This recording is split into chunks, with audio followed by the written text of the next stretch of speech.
My husband just stood there as his mother kicked me out into the street in the middle of a rainy night. 3 years later, he was on his knees begging to come back to the mansion I bought myself. I will never forget that moment. October 15th, 2025, 8:15 p.m. The rain was pouring outside, each drop slamming against the villa's windows as if it wanted to shatter the luxurious silence inside. I sat on the Italian leather sofa, a glass of red wine glinting under the crystal chandelier, the faint scent of pine wood drifting from the fireplace and spreading through the room. Warm, lavish air. Everything I had built with my own hands after 3 years of hell. The doorbell rang. I knew who it was from the first second. The security camera clearly showed two soaked figures standing outside the gate. Brandon Harrington, my ex-husband, and Patricia Harrington, my ex-mother-in-law, the woman who once declared I wasn't worthy of stepping into this distinguished family. Brandon wore a worn-out coat, his hair plastered down by the rain, his face gaunt, his eyes red-rimmed.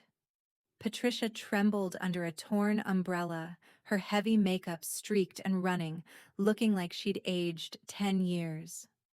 I pressed the button to open the gate remotely, not rushing out to greet them. Let them walk in on their own. Let the rain soak deeper into their skin, just like that night 3 years earlier when they threw me into the storm without a shred of mercy. They walked into the wide hallway, rainwater dripping from their clothes onto my expensive marble floor.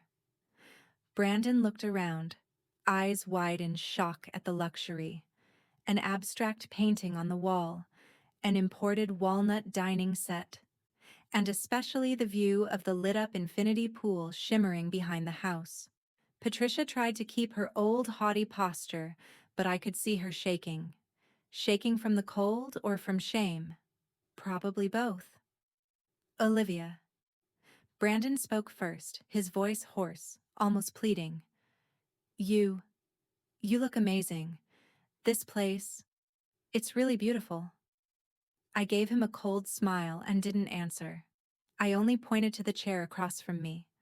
They sat down, dripping wet and awkward.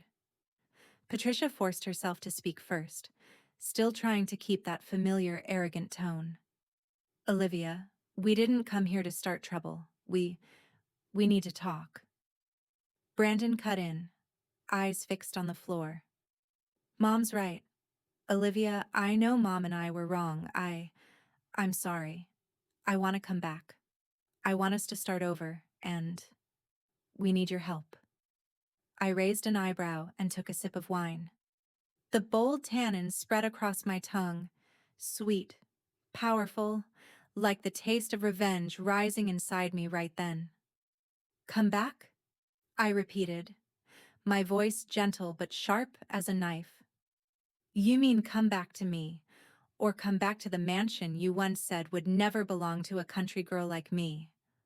Brandon bowed his head. Patricia cleared her throat, trying to patch things up. Girl, we all make mistakes. The company is in trouble. We just need you to invest a little, save Harrington Real Estate, the company you used to be part of in this family. I gave a small laugh. Part of the family? What a joke. That was when I set my wine down and pulled a thick stack of documents from the drawer beside me, its glossy black leather cover catching the light. I slid it toward them. Brandon looked up, curious. Patricia frowned. This is a surprise gift I prepared for you two, I said evenly. The loan agreement dated March 12, 2019. Brandon, you signed right here, under my signature. $500,000. Every cent I'd saved before the wedding, plus a small inheritance from my grandmother. I gave it to you to expand Harrington Real Estate. You remember, don't you? Brandon nodded weakly, still not understanding. Patricia's face tightened. That was money a daughter-in-law contributed to the family. Why drag out an old contract? My smile widened. because this contract has a very interesting clause that Brandon signed without reading carefully. It gives me the right to buy out the company's entire real estate portfolio at cost, plus 5% annual interest, if the company fails to repay the debt on time. The room suddenly felt heavy as lead. Brandon went pale. Patricia's mouth fell open. To understand all of this, let me tell you where it began. In 2018, I met Brandon at a charity event. He was handsome, charming, from a wealthy family with a real estate company, Harrington Real Estate, run by Patricia. At the time, I was a young financial analyst, smart, earning a good salary with solid savings.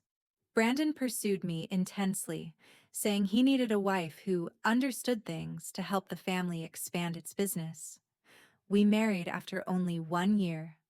I quit my job, moved into their family home, and poured all my energy into the company.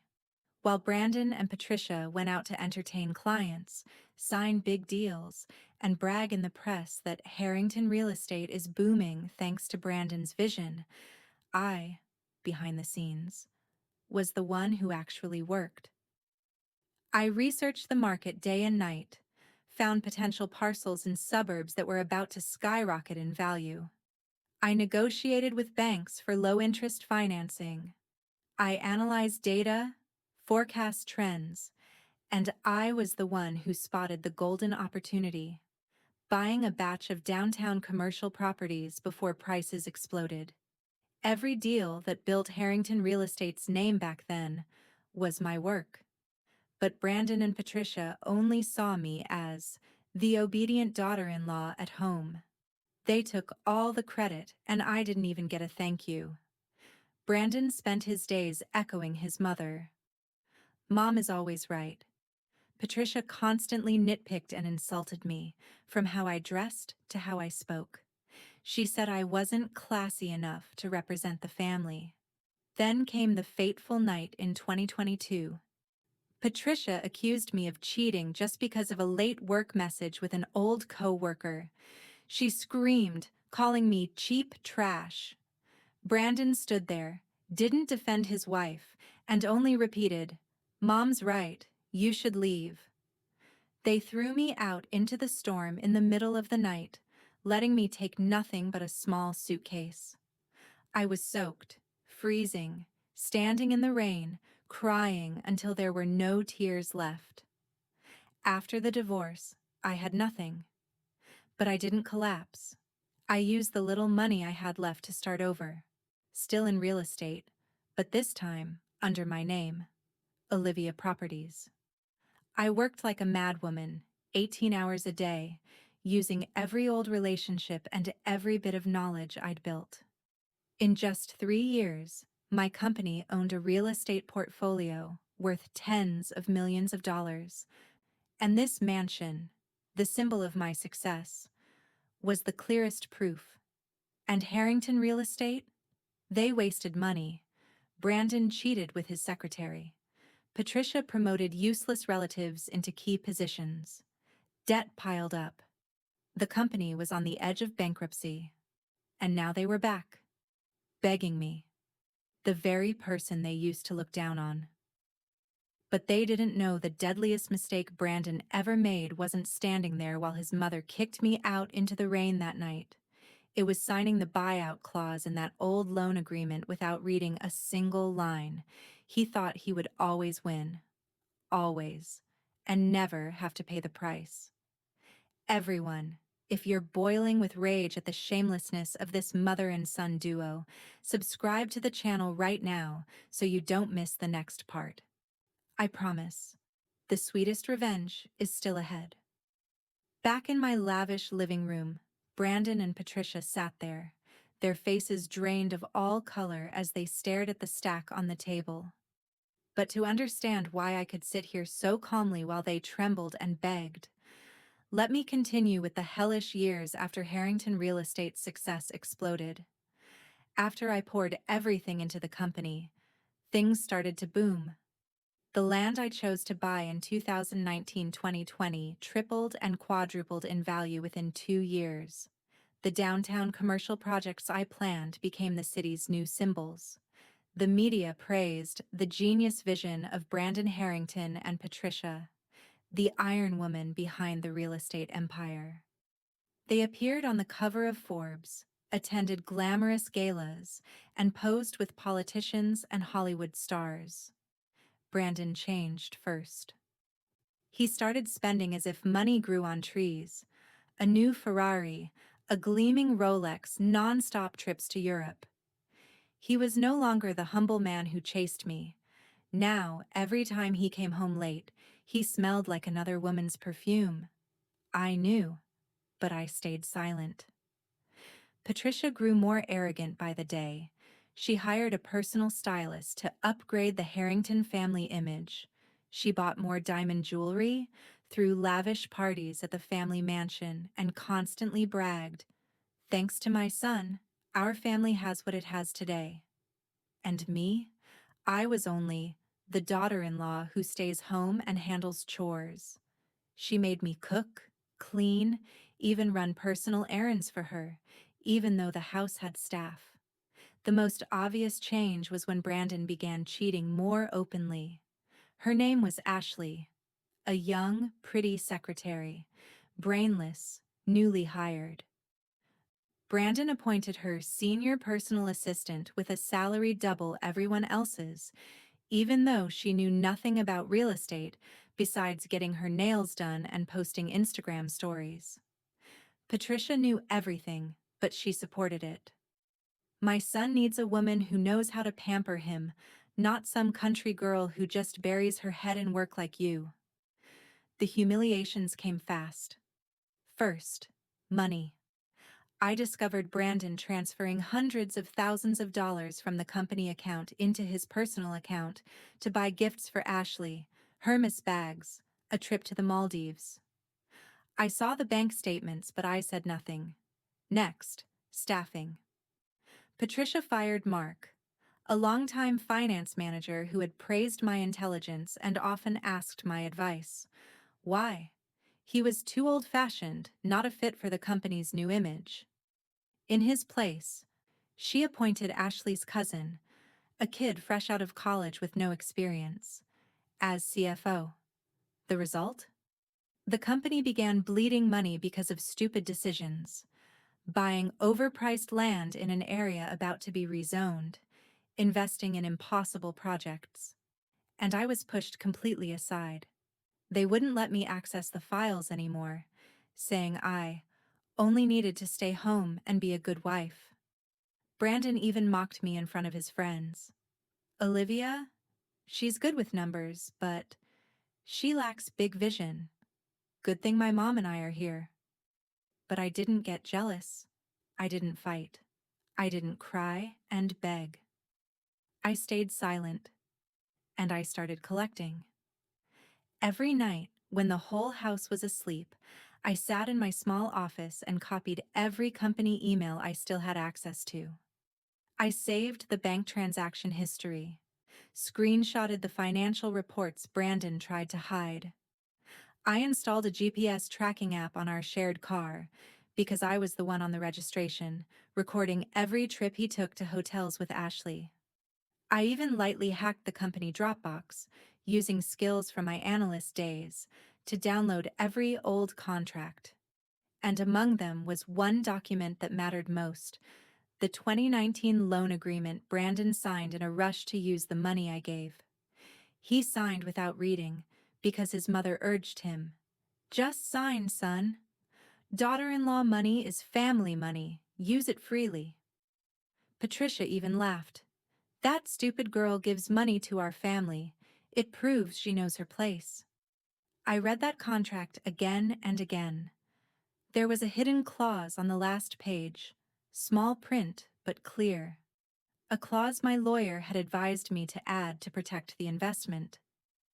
Brandon and Patricia ignored it completely. They thought I was too naive to play legal tricks. But that clause was my secret weapon, the thing that would make them lose everything when the time came. Their contempt became more blatant by the day. Patricia started mocking me in front of relatives. "Olivia's a country girl. Lucky she got my son. Brandon came home drunk, shouting at me for not knowing how to please a husband. Ashley even dared to step into our house, sitting on the sofa and giggling in Brandon's lap. Then came the peak. That rainy night in 2022. Patricia accused me of cheating over a late work message. She went through my phone, I left it on the table, then screamed like she was possessed. Brandon stood there, eyes cold. Mom's right, you should go. They threw me out into the storm, didn't let me take my laptop or any documents. I was soaked and freezing, but inside my small suitcase I had already prepared a portable hard drive containing all the evidence. I knew this day would come. After the divorce, I had nothing. But I had proof, and my own brain. I rebuilt from zero, using the knowledge I had accumulated. And Brandon and Patricia? They kept spending, cheating, and destroying the company from within. They didn't realize every stupid step was digging their grave deeper. Everyone, if you're thinking, how could she be that patient? Then wait for the next part. Because the real confrontation in the boardroom is about to begin, and that secret weapon will make them get down on their knees and beg. Subscribe to the channel so you don't miss it. The next part will be even sweeter. Back in my mansion living room, October 15th, 2025. The air was so tense it was hard to breathe.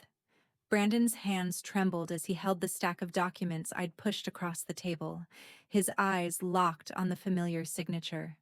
His own. Patricia sat beside him, her face flushed with anger mixed with panic.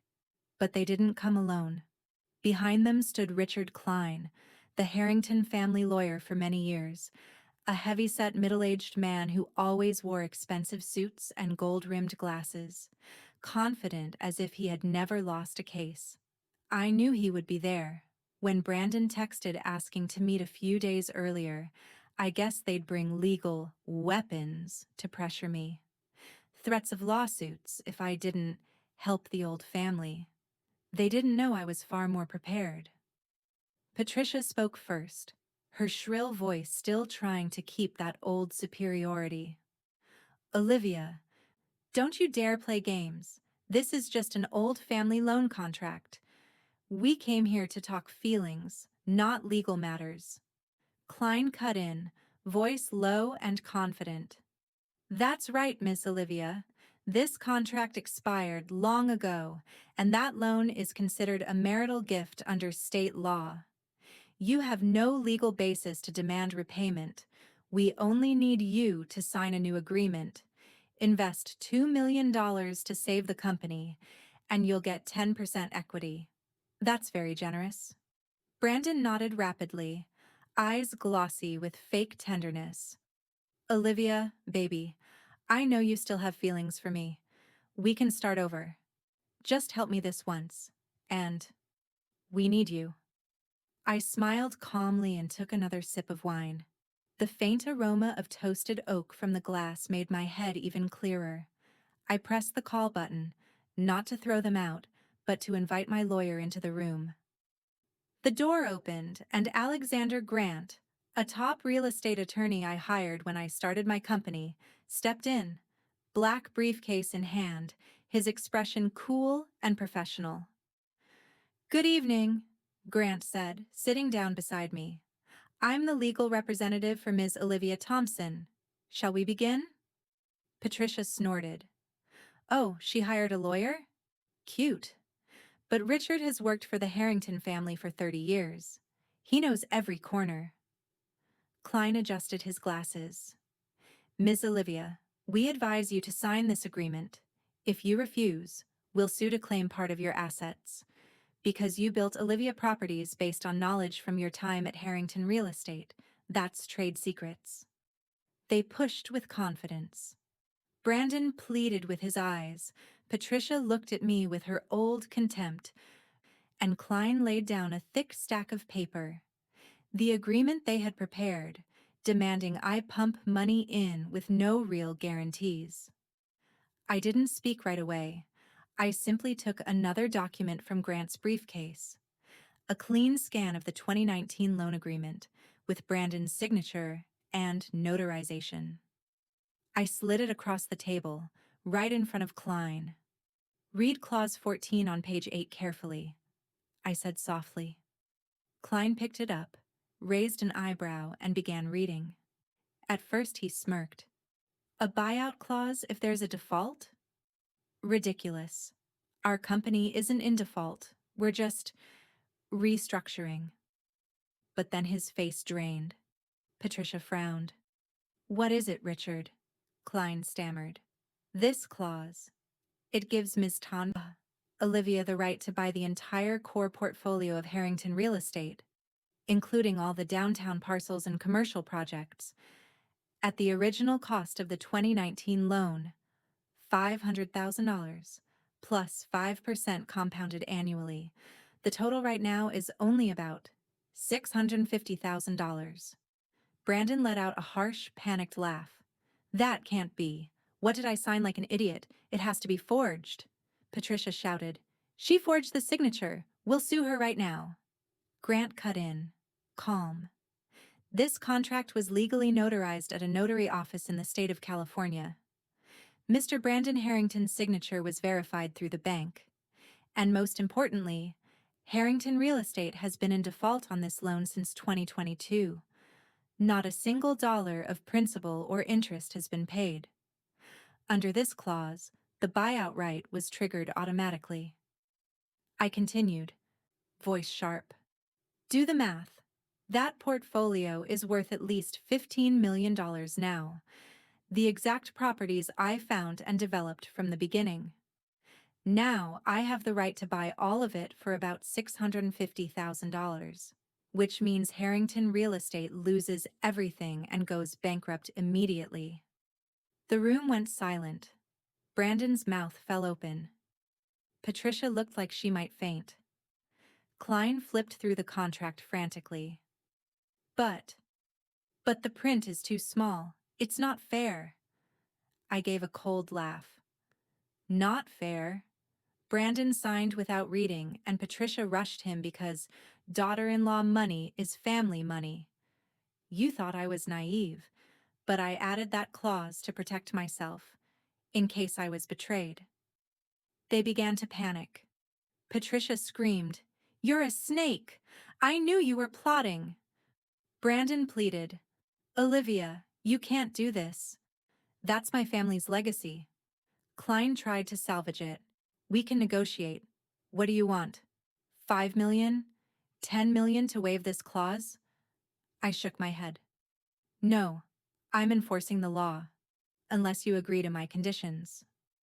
At that moment, they still tried to scoff, thinking I was bluffing, that a country girl like me wouldn't dare go all the way. Patricia even stood up, pointed at me. "You think you've won? I'll ruin you."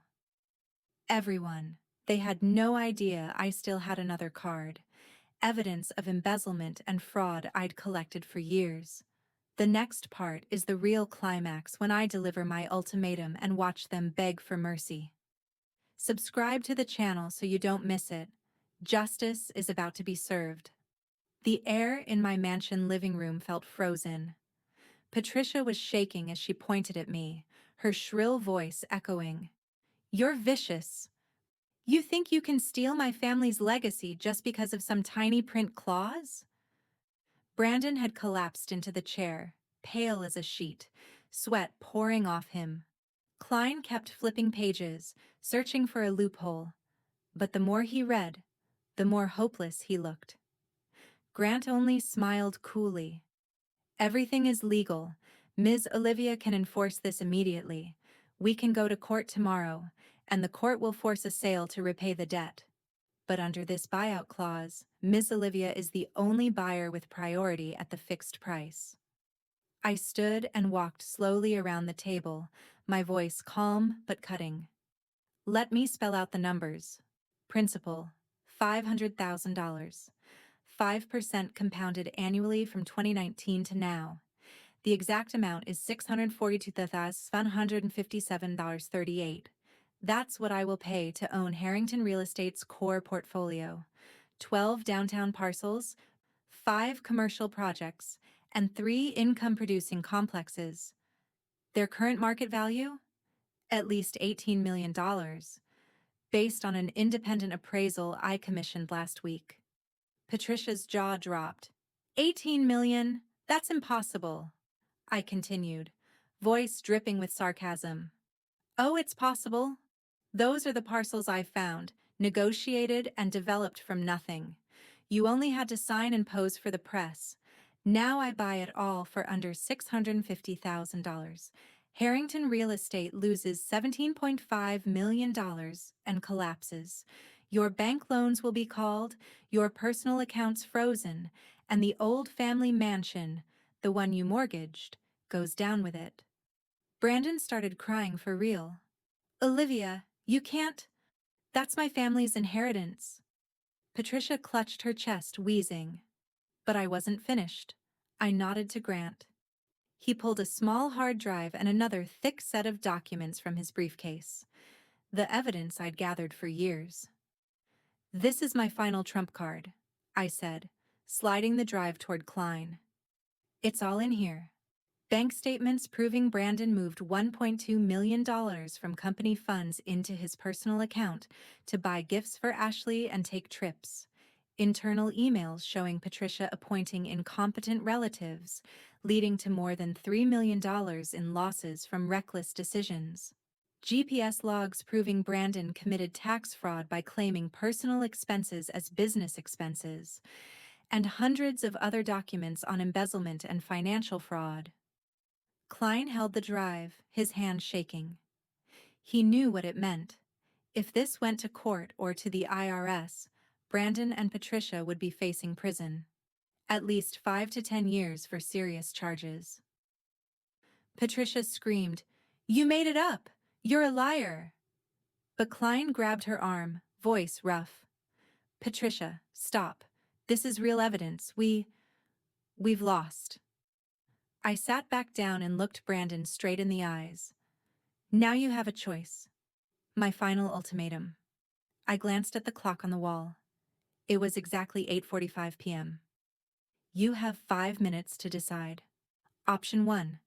I enforce the buyout immediately, purchase the assets for $642,757.38.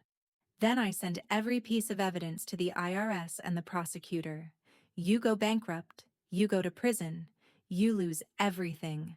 Brandon becomes a financial criminal. Patricia loses every last shred of her high society circle. Brandon swallowed. And option 2? Option 2. You sign the transfer papers right now. Not just the portfolio, but the entire Harrington Real Estate Company. To me, for the symbolic price of $1. In exchange, I wipe the debt. I don't pursue the fraud, and I give you a small starter fund. $100,000 to begin again, but you also sign an agreement never to contact me again, and you publicly admit in the press that every success of Harrington Real Estate was because of me. Olivia Thompson. The room went dead quiet. Only the rain outside, still tapping. 5 minutes starts now, I said. The clock is running. Brandon dropped to his knees on the floor. Actually, on his knees. Olivia, I'm begging you. Choose option 2. I was wrong.